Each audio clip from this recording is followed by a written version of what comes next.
коренное заблуждение современности состоит в том, что, как я сказал выше, вот этому самому представителю университетского дискурса приписывается не просто определенный пол, на самом деле никто его женщину, конечно, не видит, в нем зато видит кого-то другого. Этот персонаж сегодня называется геем. Именно в гомосексуальности склонны подозревать сегодня представители того, кого я назвал авторами либерального письма, то есть есть специфическое название, которое вы все знаете, игра слов, которая объединяет, собственно, политическую ориентацию, ориентацию сексуальную. Как бы несправедливо это ни звучало, какое бы это маленькое отношение не имело к порядку вещей, то есть, собственно, к истине факта, тем не менее, доля истины здесь есть, но толкуется она неправильно. Как было неоднократно сказано выше в этом курсе, не существует никакого гомосексуального наслаждения. Его выделение – это специфический миф, ошибка современности. Однажды, отведя этому наслаждению специальную лекцию, я сказал, что гомосексуальный акт невозможен. Он невозможен именно по той причине, что для того, чтобы в нем совершилось какое-то наслаждение, нет ни малейших условий. То есть, поскольку он находится в области невозможного, упрекать в нем бессмысленно. Именно поэтому современный, сломавшись на этом вопросе, вырабатывает понятие ориентации. Ориентация, как я говорил на той лекции, это такое понятие, которое позволяет вам перестать мыслить гомосексуальность и перейти, что называется, не просто к ее нормализации, а в том числе и к тому, что можно было бы назвать ее возвращением в область гетеросексуальную. Если гомосексуальность – это просто такая ориентация, как гетеросексуальная, то ничем она от гетеросексуальной, естественно, не отличается. Здесь возникает уплощение термина. Именно поэтому ни один аналитик в терминах ориентации не мыслит, даже если Лакана он не читал и не подключен к тем материям, о которых мы сегодня говорим, и которые мы по мотивам 17-го семинара разбираем. Говорить об ориентации бессмысленно, потому что если есть ориентация, она только одна – гетеросексуальная. Ведь по ее же образцу все и строится. Гомосексуальность же выпадает в виде чего-то такого, что остается в античности, ну или, по крайней мере, чего-то такого, что, возможно, заканчивается на каких-либо Денди, но мы, опять же, ничего не знаем о том, как они свое наслаждение отправляли.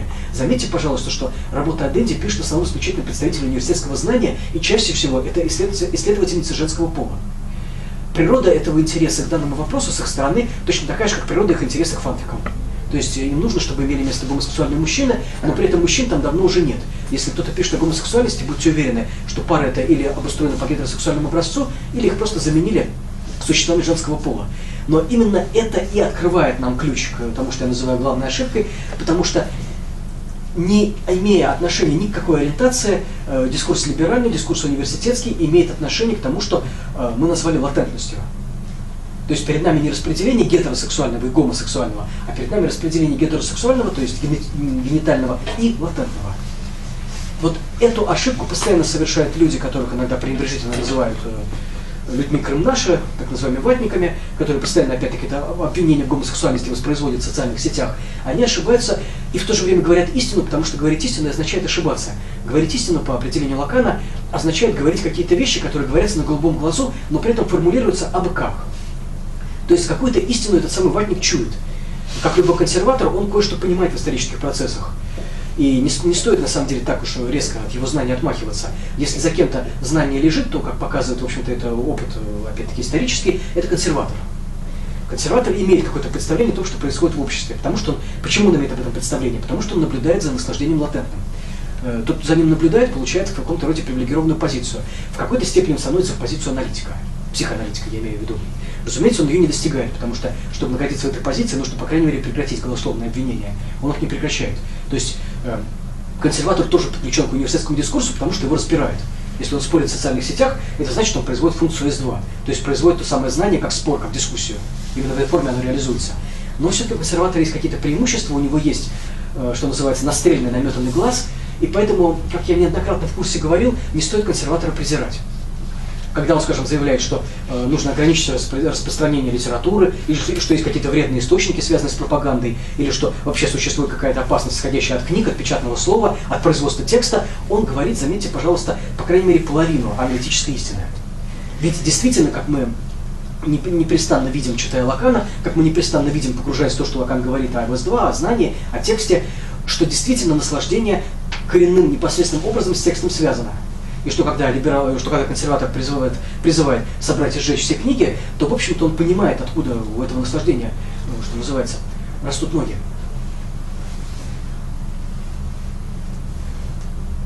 Тем не менее, консерватор, даже пытаясь генитальную позицию занять, а именно это является мечтой консерватора, он мечтает продемонстрировать генитальность в вышеозначенном смысле, он эту позицию не занимает. Он остается привержен самому S2 университетского дискурса, просто поет его на свой лад.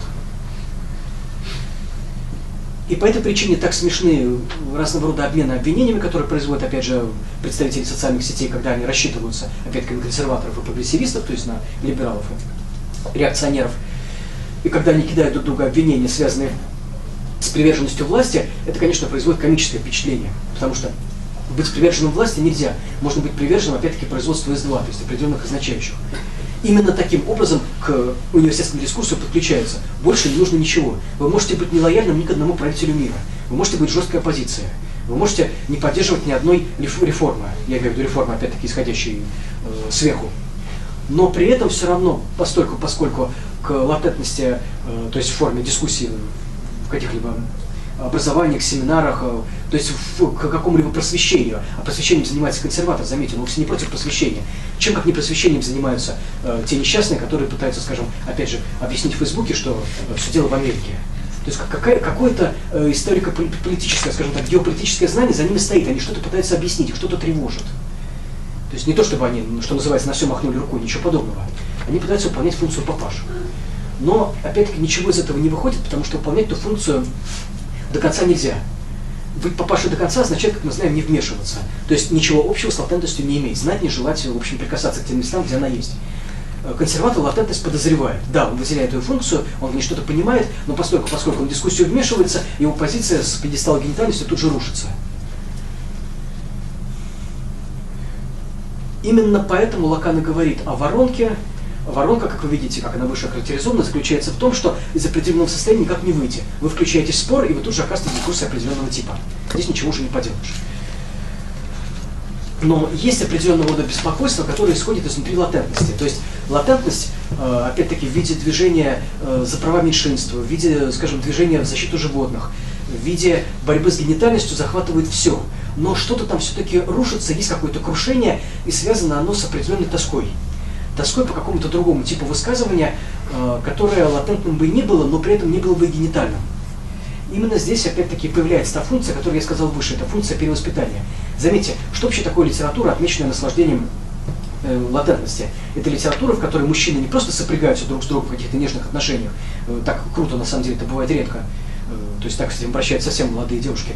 Но если, скажем, речь идет о писателях зрелых, скажем, о писателях 19 века, например, о писателях, которые оставили в истории литературы свой след, то, как правило, генитальный тип, не подвергаясь сопряжению в акте наслаждения с другими мужчинами, не подвергаясь гомосексуализации, подвергаясь, тем не менее, перевоспитанию. Перевоспитание генитального типа – это важнейшая функция, которая определяет, в общем-то, функционирование типа латентного. Я имею в виду типа латентного наслаждения, потому что само по себе латентное наслаждение не отмечает людей определенного типа, оно отмечает определенного типа речь. Так вот, речь латентного типа – это такая речь, которая норовит перевоспитать негодяя. Все романы 19 века, в общем-то, если посмотреть на архетипический их сюжет, исчерпываются перевоспитанием негодяя. Будут ли это романы Диккенса, там, Домби и сын, например, Оливер Твист, все что угодно. Будут ли это романы Стивенсона, будут ли это какие-то романы, посвященные семье или войне. Во всех этих романах генитальный тип подвергается сокрушению. Его планы рушатся, его претензии, его, скажем так, колониалистские претензии, в случае Домби, например, который содержит огромную финансовую империю, они непременно должны быть подвергнуты какой-то острастке с тем, чтобы этот тип склонился перед даже не наслаждением женщины, потому что это наслаждение не женщины как существа, опять-таки, отмеченного полом, а именно перед наслаждением, связанным с определенного рода смиренностью, покорностью. Хотя, как я сказал в прошлый раз, ни смирения, ни покорности тут даже близко нет, потому что наслаждение это безудержное. То есть перед нами всегда перевоспитание того, кто стоит на каких-то позициях слишком властных, слишком жестких, слишком оскорбительных.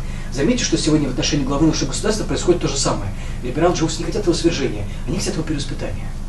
То есть они бы желали, чтобы он каким-то образом подключился, может быть, к той же самой борьбе за права меньшинств. Вот на самом деле либеральный фантазм. Либеральный фантазм заключается опять-таки в сокрушении этого генитального типа, когда он выйдет вместе с ними помахать флажком. Заметьте, что это не просто какая-то активистская цель, то есть это не цель, которая бы лежала в основе каких-либо политических действий. То есть перед нами не просто метода, перед нами опять-таки определенный фантазм, фантазм глубоко эротический.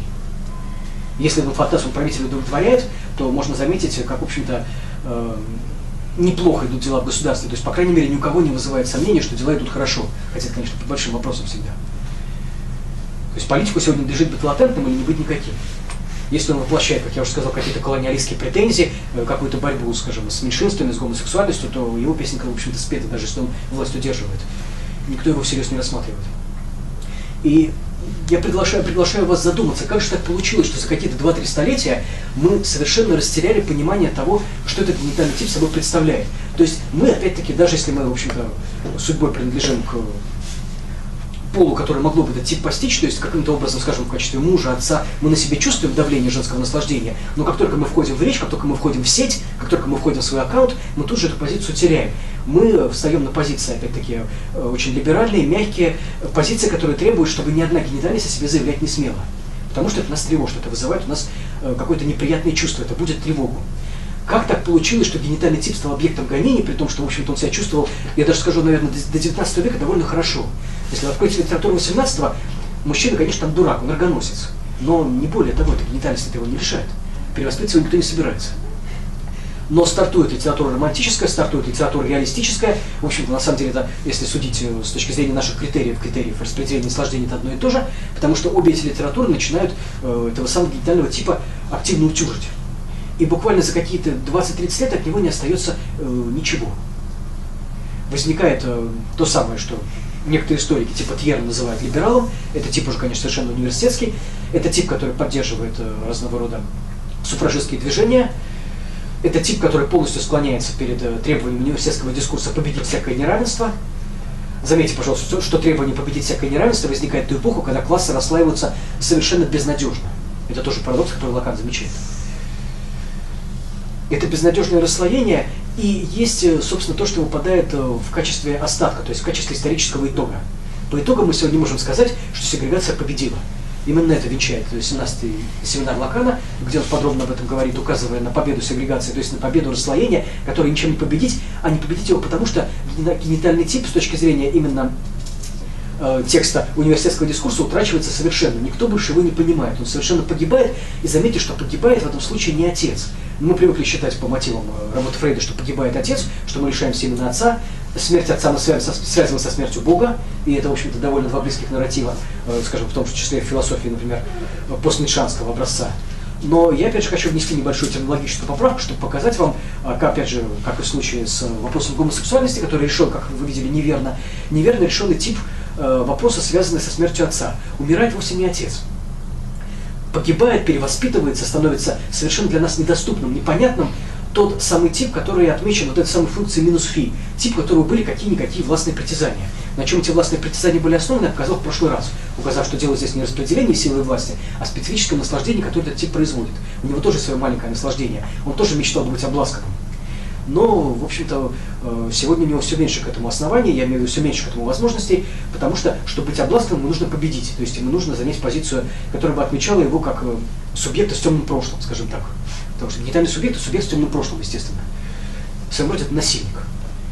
Фигура не такая уж, в общем-то, непривлекательная, но она сегодня делается совершенно запрещенной. Разговоры о насилии, как верно замечает Жижик, специально посвященный этой теме работе, это разговоры, полностью погруженные в, опять-таки, гуманистический тип высказывания.